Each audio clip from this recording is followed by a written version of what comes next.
What's going on, everybody? Thanks for hanging out with me again. So today on the What's on the Wall, we're looking at the Kyosho buggies that I have. So we have the Tomahawk and the Turbo Scorpion.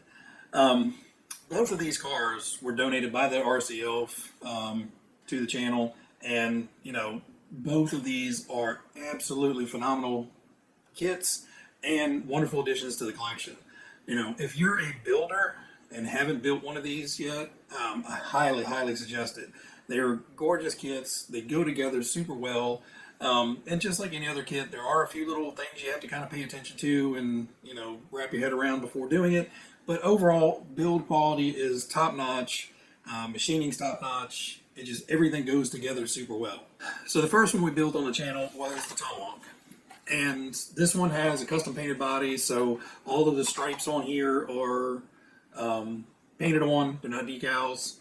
So this one was just kind of a one-off. I wanted something to kind of, kick back to that old school racer buggy look with the cool striping and everything on there. Now, since then, I have bought a new body set with decals to paint one up as box art. So for the new body, we'll paint that up as box art. We'll put that on. The good thing is the driver guy stays in the cockpit, so there's no need to replace him. And this will be the runner body, so I can kind of beat this one up a little bit and still have a nice shelf clean body. The Turbo Scorpion, we're going to leave this one alone. This is box art and looks absolutely fantastic. I love the looks on both of these buggies. Just that low slung, especially this one. This one appears to be just lower and smoother.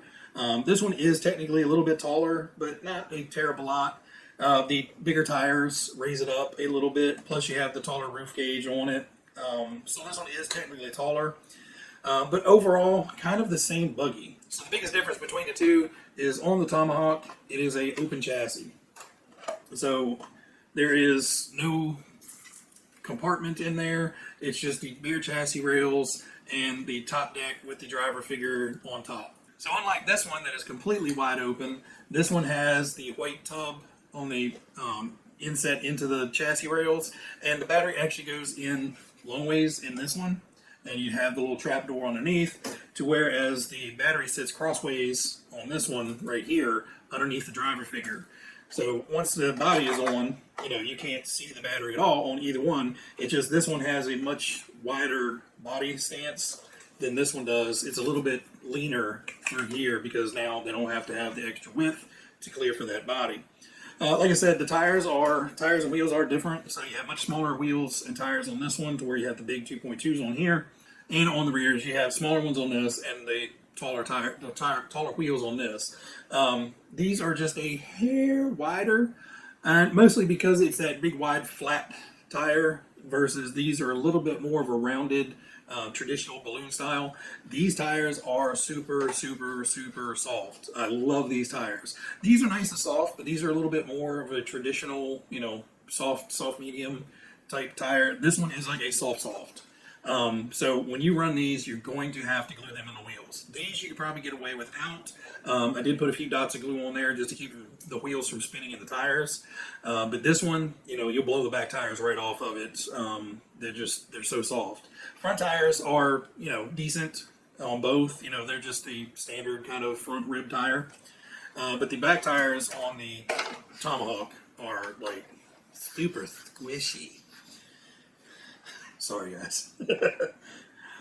But they both carry the same rear kind of trailing arm suspension that pivots off of the chassis. Rear dog bones. It's just excellent. So the only issue with steering is the front ends do get a little light. I have GT tuned motors in both of them, and on a good high traction area, like the moss in my front yard, it'll actually pull the front wheels off the ground, and you're just up there swaying them out. So as far as steering goes, yes, you can see there is a ton of steering in here. And the way they have it set is when that inside tire is kicked so far over, it's on an angle to where it's almost like digging in that outside edge into the ground. So it's almost acting like a dig brake almost to get you around the corner. So you don't suffer from lack of steering in these buggies at all. So really nice setup. Overall, pretty well balanced. Like I said, a little light on the front end, but you know, a little bit of off throttle, and the front end kind of squishes down and goes. When you build them up to the stock specs, the collars on the shocks in the rears are way too high. You know, it says like, you know, add like 3 to 5 mil space between the top of the shock body and the top of the collar. And you need like 10, 12, 14. This one is a little softer, but in this one, you know, the rear end was just smacking the ground when it was driving around. So I actually had to bump these down a little bit further. But they both run great, and they are absolutely gorgeous cars.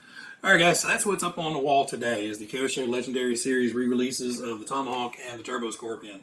As far as the Legendary Series go, I would just love to have each and every one of them, but sadly, yeah, Kyosho can't seem to make cars quick enough, so I'm waiting for some to come back in stock. Right now, two-wheel drive, I might pick up, I might not. Four-wheel drive is what I'm after. I really love to get one of their four-wheel drive kits, so I'm holding out. Hopefully in the next couple months, some of the four-wheel drive stuff will come in stock, and I can pick up one of those and bring that onto the channel.